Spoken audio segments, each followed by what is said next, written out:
curse your transmission into gear. It's in neutral. There we go.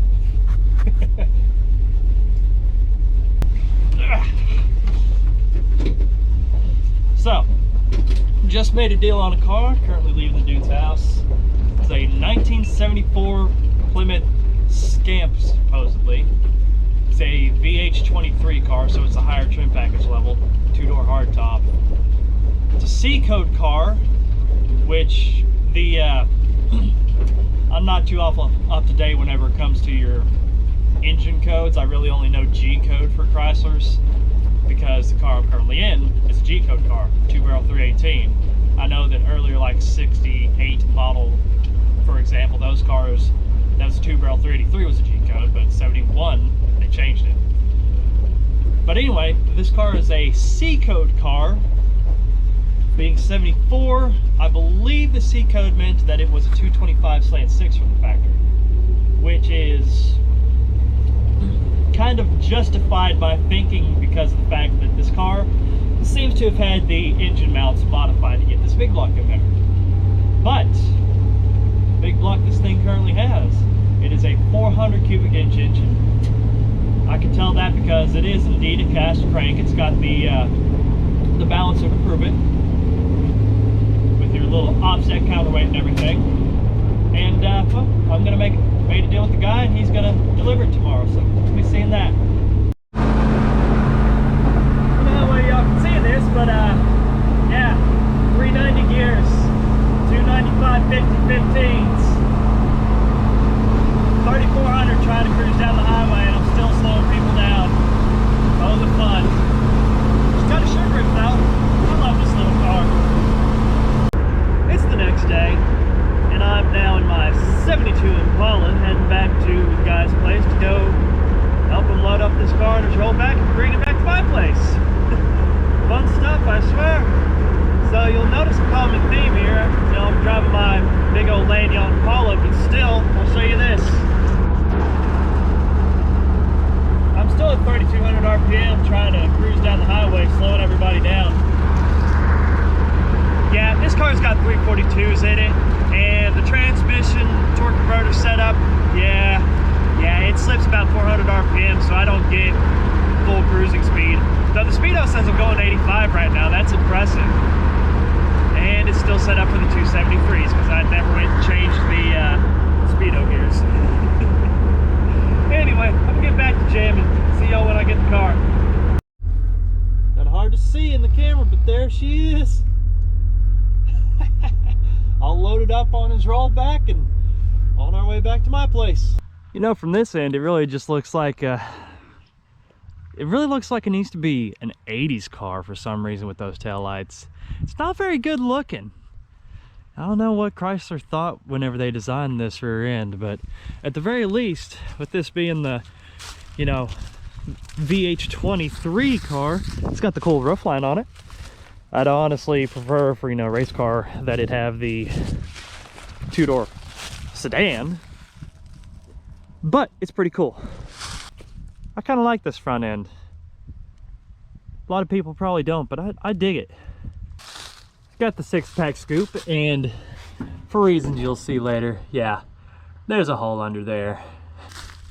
You know, honestly, it's a fairly decent car from what I've seen thus far.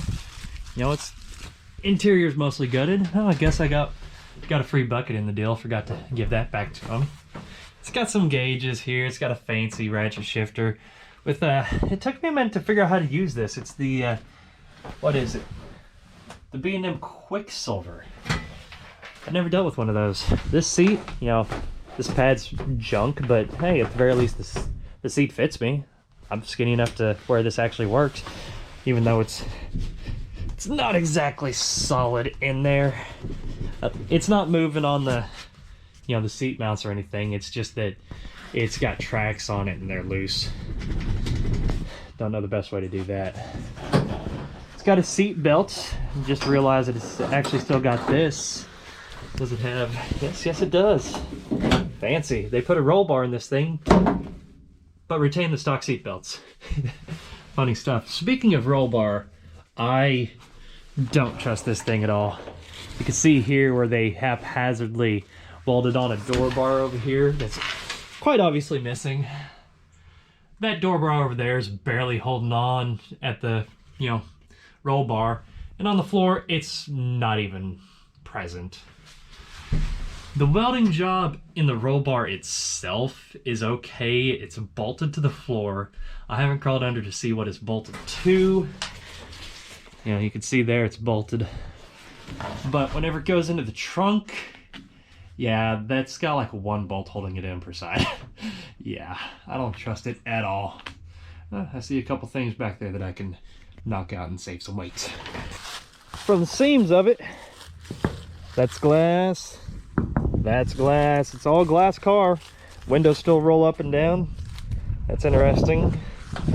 Yeah, for being a race car, they left this. It's even got the mechanism in here to where it works. It's got a nice rear view mirror. I'm gonna steal that for my satellite. But y'all want to see under the hood, don't you? I bet you do. Hood pins that are a little difficult to get out. One-handed at least. They're even more difficult to get back in. Voila! There's the 400, which you could tell it is a 400 because see that weight down there? Yeah, that's the 400. I don't know what application this would have been because it's got the outlet over here, whereas I figure on a 400 being a later model car, it'd been over here on this side. Luckily, I can see, yeah, it's got a timing mark on it. It's very difficult to see, might I add. Like, how do you time this car? Especially with this here, like, that's difficult. Yeah, got the electric water pump drive on it. It's actually something I was wanting to throw on this car anyway, so I'm happy about that. It's got an electric fan, which is funny considering it's got the electric water pump drive. I'll probably be deleting this electric fan and just putting up a mechanical fan onto this thing. Don't mind me farting. Looked into these heads, and they're 452 heads. You know, nice fancy stuff. But yeah, I'm gonna have to pop these valve covers and show y'all what's going on here in a minute. Manual brake car.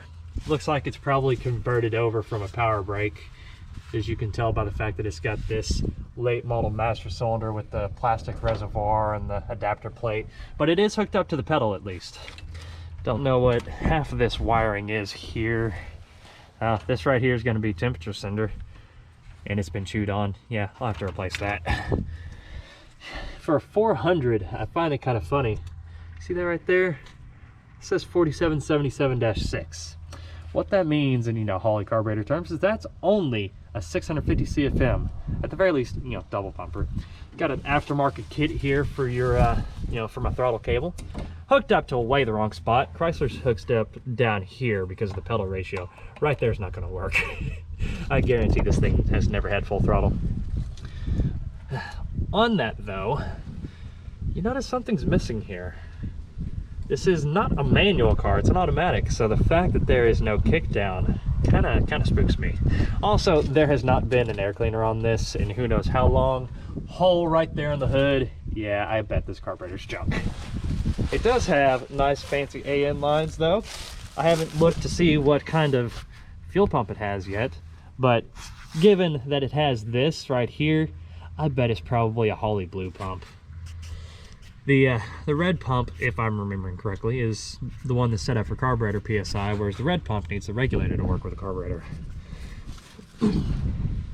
For some reason, that surprises me. You know, I'm not complaining about it because I like this, but it's got a points distributor in it, as you can tell by the fact there's only one wire that comes out of here, and it's an early points distributor, I believe. Yeah, I already made a video about my distributor stuff, but there's no ballast resistor anywhere on this car. Yeah, I don't think that whoever, you know, put this car together knew anything about the ignition system on Chryslers. And like, what's this hokey pokey stuff? Oh well, this thing's gonna get a big old yellow coal, so it's gonna have 2 ballast resistors in it. Yeah, pretty cool though. I'm really enjoying this thing thus far. It's got the headers on it. They seem like they fit nice. It does have custom Let's see if you can see this right here. Custom access to the number 6 spark plug. Yeah. I guess you kind of need that on these. Just generic wheels. Come over here. I'm not going to try to pop the trunk because I don't have a key. It doesn't even have a key in it. Let's see what we have under here. Let's see. The fuel pump over there? Yes it is. What does that say? Looks like it's the Holly Red pump. No exhaust on it other than the headers. This rear end right here is an 8 1/4 apparently. Should be the big bolt pattern car though. At the very least up front. Who knows if this is in the rear. Yeah. Thus far I'm pretty happy with this thing. Yeah, I'll pop into this trunk and show you what's going on here. This, I don't like the way that that's set up. Yeah. So I went and got my handy dandy flat blade trunk key. Oh, hey, there's George. George likes to be pet. He's a cuddly kitty. And we got this nice and opened up. So with this, you can see we've got a fancy aftermarket fuel cell. It does indeed still have the foam in there. And I squished it. It's still squishy. Yeah. Apparently someone spent 50 bucks on this. Now, here's where we get to the important parts here. You see this whole setup here? I don't trust this at all. There's one bolt holding it in, and it's all kinds of crooked under there. Yeah, I don't trust it. It's going to get reset up. It does have provisions for a trunk-mounted battery cable with interesting setup here. I guess they just ran a strap across it, probably, you know, off into this hole here. And we have the wonderful part. Burnt up battery cables going to the switch.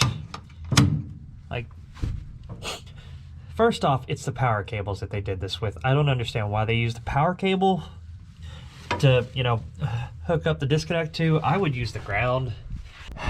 I've got a plan. I've got a plan to fix this. I'm going to use an old Uncle Tony trick that is wonderful. It does have all the wiring here for the brake lights and everything, even though that plug's not currently in there. And we'll go right back there. Yeah, we'll get the brake lights working and everything. I do want to be able to drive this thing around on the street just a little bit, even though that'll be fairly limited. Crawling underneath the car, you can see here, this is where they have the roll bar set up to. And that's just a chunk of silicone. And this right here is a stupid puppy. No drive shaft in the thing because that rear end back there is not the one that was in it whenever this had a drive shaft. Apparently this car did actually roll around. It's got a 727 over there. It's got some headers. You know, the thing doesn't look like it's in too terribly bad of shape, honestly. By the way, I actually call this dog Stupid. Her name's technically Scarlet Joe Puppy if you ask certain people, but I just call her Stupid. She likes being called Stupid. See, she wouldn't love me if she didn't.